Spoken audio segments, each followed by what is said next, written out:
Do you want to learn where to fix cars, but you're not sure where to start? Well, good news, because I've been fixing cars full time since I was 14. So, in this video, we're going to talk about how to find out what's actually wrong with your car, how to fix it without struggling on repairs, and how to do it for a cheaper price. So, let's get into it. It might seem intimidating at first, but even as a beginner, you can tackle most repairs with a bit of knowledge and the right guidance. So, when I was 14, I learned to fix cars.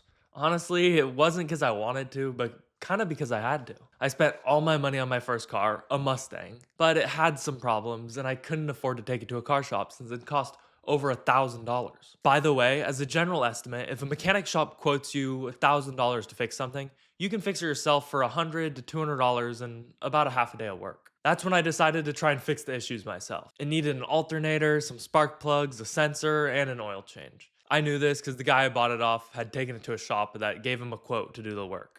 So I got on my phone and started watching YouTube videos of people fixing Mustangs. But I honestly got quickly overwhelmed. It was a lot to learn. And so I decided I'd just start with something easy, an oil change. I went in my dad's garage to grab some tools and got right to work. It wasn't that much because all I did was jack up the car, take a bolt off to drain the oil, put it back in, and then fill it up with new oil. Your first time working on a car can be as simple as that. It's a bit more complex, especially when you've never touched a car in your life, but it's something anyone can easily do in their first time under an hour, and it's pretty hard to mess up. After changing your oil, you can try and tackle any problems your car has, or replace some things before they go bad and leave you stranded on the freeway, like some preventative maintenance. Maybe your battery, replacing all the fluids, or as simple as just replacing a broken cosmetic piece on your car to make it look better. If that's too easy for you, you can go on to doing other things like an alternator, the starter, brake pads, or the belts. If that's too much, just work on freshening up your car by doing some things like restoring your headlights, polishing the paint. It can be good to just start some things like this to get comfortable with your car. And starting something very simple that it's hard to mess up can be a good way. This is by far the best way to learn and how I recommend you to start. But what I did was I went on to fix all the other problems with my car. And in a few days, I was able to get everything done, saving myself over $1,000. There was a problem though. I already knew what to fix since the mechanic told the previous owner what was wrong. So all I had to do was watch a YouTube video of some guy telling me exactly what to do, what bolt to take off, and all that. But I didn't know how to diagnose problems. Like, I didn't know how to know if the spark plugs were bad, so I wouldn't have known to replace them in the first place unless I was told to, which I was. Like, if you hear a noise coming from your car, how do you know what it means? Well, the first step is focusing on the issues you notice. What do you notice and why do you think it's a problem? Like, is there a noise that shouldn't be happening? Is it not driving like it normally does? Is the check engine light on? Let's just start out with saying the check engine light's on. The only way to figure out what it actually means is by using an OBD2 scanner. And if you don't have one, you should buy one. These are like one of the most important tools. And when you're starting out, a $10 or $15 one that's gonna do the basics is gonna do just fine. There's other ones that are maybe a $200, $1,000, even up to like $5,000 to $10,000. But they're gonna do a whole bunch of complex stuff you'll never need. If you don't want to spend any money on one or are in a rush, you can actually go to the local auto parts store and they'll scan your car for free and tell you the code. They do this because when you know what the problem is, you're likely gonna have to buy parts for it, which is at their store. So if you got a scanner, plug it in under the steering wheel at the top of the footwell area. It's just a little plug. Then it'll give you an engine code. Normally the code comes with a short description of the problem. Like it'll look like P031. Cylinder 1 misfire detected. Knowing that you have a misfire is a start to fixing the problem, but it's not enough to know what you have to fix yet. Because a misfire could be a whole bunch of things like a bad spark plug, ignition coils, messed up wiring, low compression, bad sensors, or even something else. Most problems will be fixed by replacing a simple part, but there's also some that don't even need that. It could be something that needs to be cleaned out, reconnected, or just rebuilt instead of replacing the part. We're getting closer because we've narrowed down the problem, but of course you don't want to replace all those things and just hope one of them fixes it. It's much better to know which one is bad so you don't have to waste time and money doing the other ones for no reason. So there's three options that you can narrow down what's causing the engine light so you can avoid having to replace the wrong part. Option 1, read online websites and threads. This is a great option as specific cars will have common problems. So when 100 other people have had the same engine code as you and they've already fixed it, you can read about people who have diagnosed it and what they ended up with going with. To find the threads, you can simply write your engine code and your car's make and model, then put threads or Reddit at the end. Normally on the threads, there's a clear first thing to try to see if it fixes the problem. If the problem still isn't fixed after doing that, they'll usually recommend a few things to replace, from the cheapest, most likely option to the least likely, most expensive option. So you go down the list from most likely to least likely, replacing each part that's potentially the issue until it's fixed. Usually only replacing one or two things will fix it. But if you're going with this option, make sure to look across a few websites and threads to confirm that what you're doing is most likely the issue. You're just looking to see if people are recommending the same thing. Option 2. Pay a shop to diagnose the problem, then fix it yourself. Shops will directly tell you what's wrong with your car and what part needs to be replaced to make it work again. And usually getting a car diagnosed by one, it only costs around $100. Even better, you can pay a mobile mechanic to come out to you, likely for around the same price. Just make sure that they know what they're talking about by looking at some reviews, because some of them are absolutely horrible at being a mechanic. They don't even know much about cars. I actually took my Mustang to a shop a few months later when it had a new problem come up. So if I were you, I'd search up the car's problems and find a couple ways people recommend fixing it. Instead of taking it to a shop right away, try it yourself as long as the recommended ways aren't too expensive or time consuming. And if doing the first thing doesn't work yourself, try doing the next one. If that doesn't work, maybe you're doing something wrong and you should probably take it to a mechanic to tell you what to replace. Taking it to a mechanic the first few times can be good, as it just helps you get comfortable with fixing the car. Option 3, diagnose the problem yourself. Instead of taking it to the mechanic, you learn what the mechanic would do to figure out the problem with your car and do it yourself. This way, you learn how to diagnose what the problem is without having the threads or help from another mechanic. This is what the oldies did when the internet wasn't around. This method is good because instead of guessing what the most likely thing that's wrong, you can actually know what's wrong and how exactly to fix it without having to replace all these multiple parts. I will say this is the hardest method because depending on what the problem is, you'll likely need unique tools that you don't have or some super expensive ones. And some problems are just much harder to diagnose than other ones. Let's say you're trying to diagnose a misfire. You pop up the hood, you see a broken wire. That's of course your problem, but it's not going to usually be that easy and it's going to be a little harder. You might not notice that broken wire and try to replace all these parts, but you couldn't see it because it's hidden inside some electrical tape. Now here's how a mechanic would go about diagnosing the misfire by following this step-by-step process. Step 1. Confirm the code and reset it. They'll likely start here by scanning the car, writing down the code, clearing it, and just running the engine to see if the code will come back. This helps them know the car still has the issue and it's not just like an old code that's already been fixed or has gone away. Step 2. Inspect the basics. Mechanics, just like us, start simple. Pop the hood and look around. They'll check for a few things: loose or damaged ignition coil connectors, cracked spark plug wires or broken insulation, oil or moisture around the plugs or coils, or they'll look for something like messed up vacuum hoses near cylinder 1. And if they notice anything or it looks obviously wrong, they'll fix that first. When it's something like a cylinder 1 misfire, you know it's cylinder 1 that has the problem, and so you can only look around that area normally and you'll find the issue. But if it's something more broad like cylinder misfire and it doesn't tell you which one it is, it's a little harder to find out because there's 6 or 8 cylinders depending on your car. Step 3. Swapping parts. This is the fastest way to find the issue. Since we're focusing on one cylinder, they'll take the spark plug, coil, or injector from it and swap it into cylinder 2. They'll then clear the code and run the engine again. If it says cylinder 2 now has the problem, they realize that after moving it, whatever you swapped is the cause of the problem. But if it stays on cylinder 1, the issue is something else like wiring, compression, or mechanical. So step 4, check spark. Mechanics will unplug the coil and use a spark tester to see if the spark is still good. If there's no spark at all, they'll check the coil or wiring. And if the spark's weak, it's usually the coil or plug that needs to be replaced. But if the spark's fine, they'll move to checking the fuel injector, then the compression, then more advanced methods with some crazy looking tools. They usually don't make it down that far, but sometimes your car just has a unique problem that most other ones don't. At whatever point they find the issue, of course they'll fix it from there. Then they'll clear the codes, test drive the car, and make sure the misfire or another light doesn't come back on. Now, if all that wasn't complicated enough for you, that's just how you diagnose a misfire code. There's a whole bunch of other codes that you have to go through a completely different process to diagnose them. Basically, there's a lot to learn. So what if your car doesn't have an engine light on, but you notice something unusual? Like maybe there's a noise or it just drives bad. Start by identifying the source of the issue. Normally, a noise comes from either the engine bay or around the wheels. If the sound's coming from the engine bay, it's likely a mechanical issue. And if the noise is coming from the wheels, it's probably related to the brakes or suspension. Try to pay attention to the noise you hear to pinpoint the exact location. You can also jack up the car and actually move the wheels and inspect around the area to listen for any sounds that don't sound right, as well as popping the hood and listening closely for the noise you were looking for. Again, you can use the previous options by reading online threads and websites, paying a mechanic to figure it out, or diagnosing it yourself. But here's what some common noises usually are. A squeaking noise usually comes from the brakes, belt, or a worn out part. Ticking noise can have multiple causes.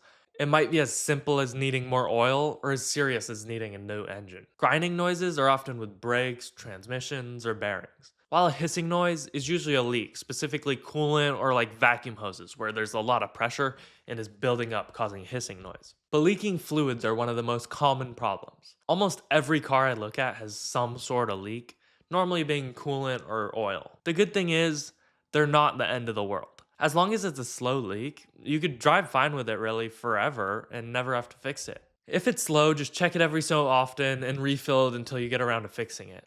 The bigger problem you'll have is when the leak is like seriously fast and within a few minutes the whole thing's gonna drain out. Let's say it's the coolant. If you keep driving your car without it, it's gonna overheat, and if you let it stay hot for too long, the engine's gonna warp and you're gonna need a new one. If all your oil leaks out, your engine won't have any lube in it and it's gonna start grinding. And again, you're gonna need a new engine. So there's a huge difference between a slow leak and a fast one. To find where it's actually leaking from, start by cleaning the area that's leaking. Then you can see if it starts leaking right away out of a specific spot. And if it does, that's where it's coming from. If it doesn't, try turning on the car.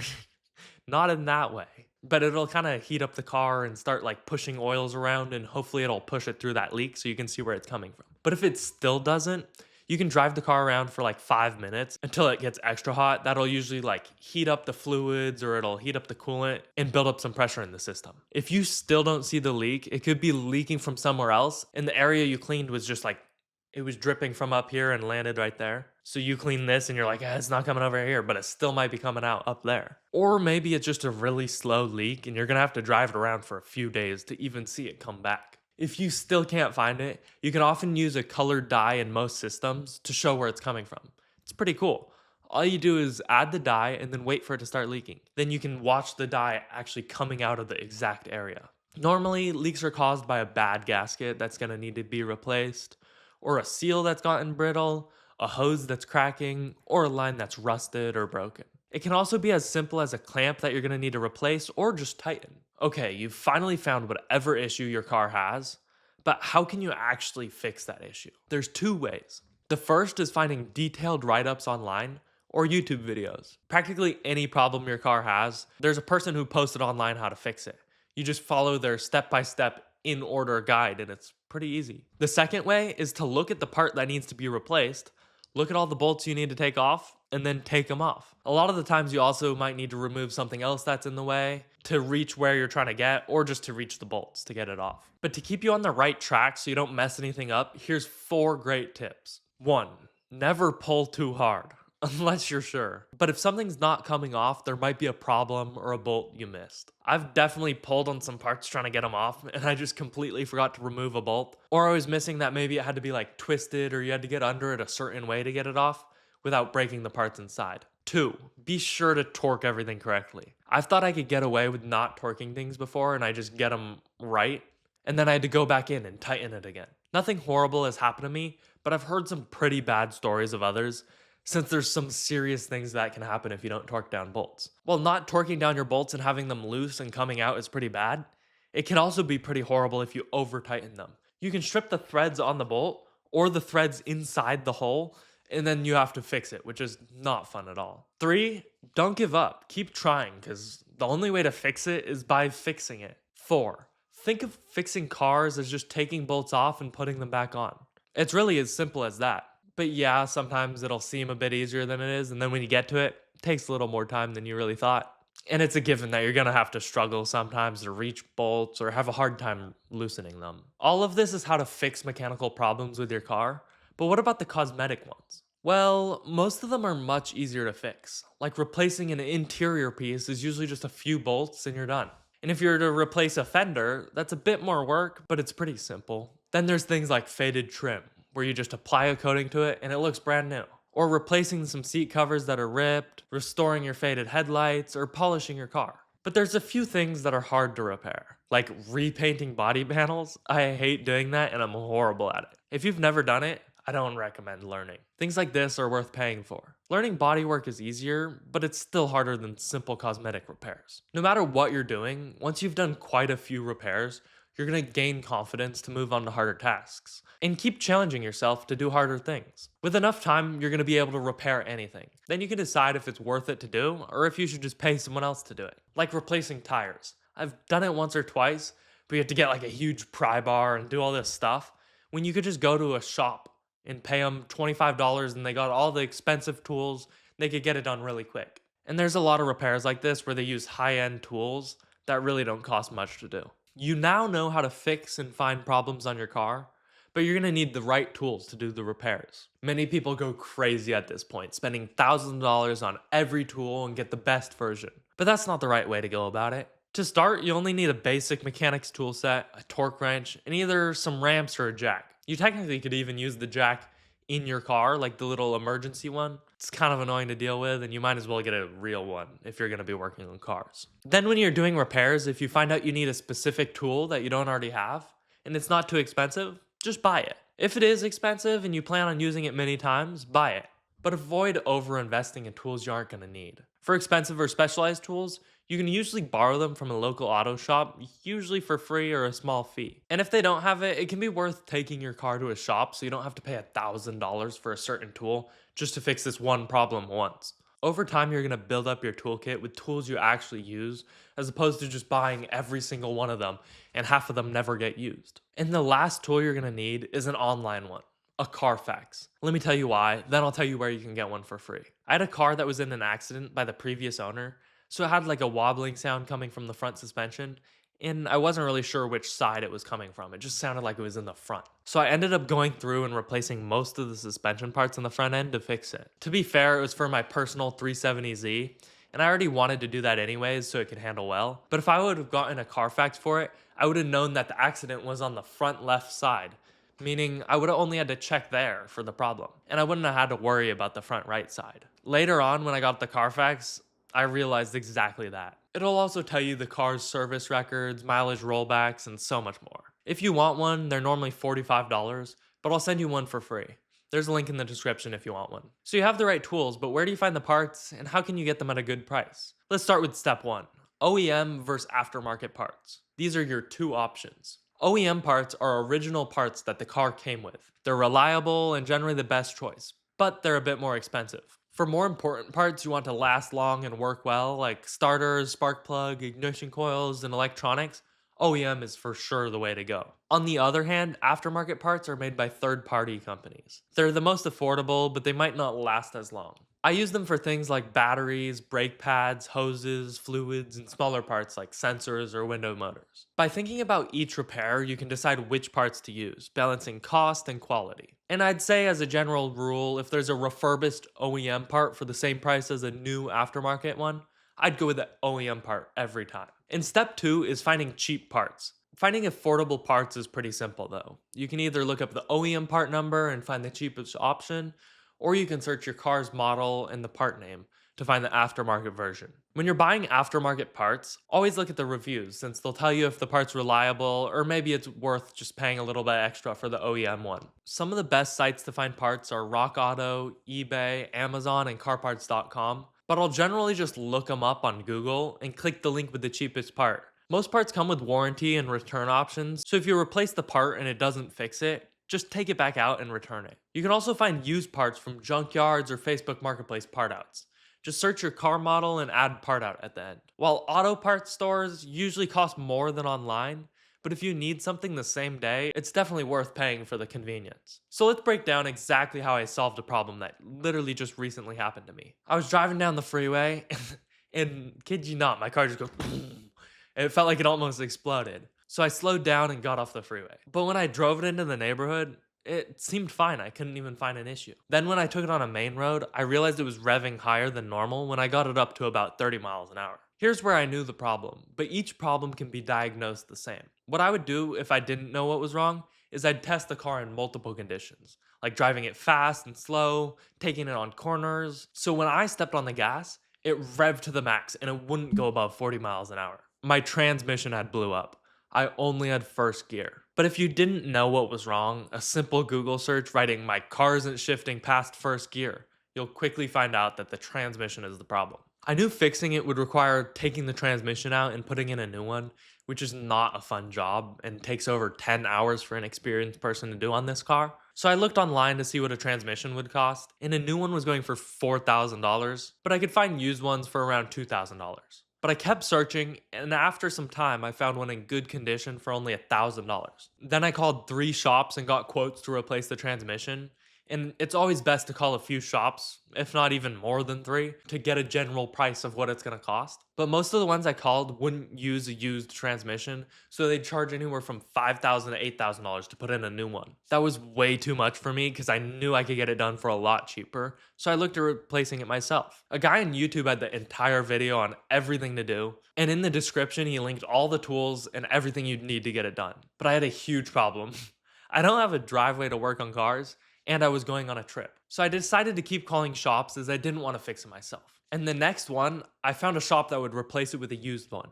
They were charging $1,300 for the transmission and $1,100 for the labor to install it, which I thought was pretty good. So I asked for pictures of the transmission they wanted to install to make sure it looked good, and they let me know it had low miles on it, and it did look good in the pictures. I could see that the connections and the hoses were cut.